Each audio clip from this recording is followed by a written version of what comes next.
Just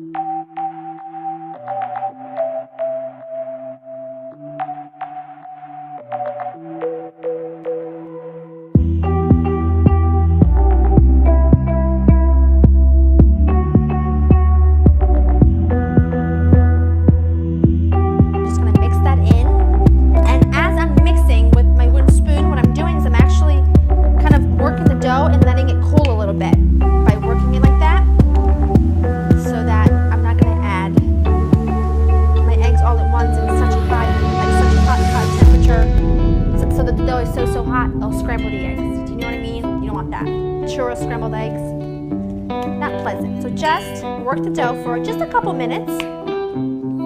So once your dough has cooled just a bit, you want to get everything else ready. You want to get your pot next to you wherever you're working on with the oil up to temperature. You want to get a plate lined with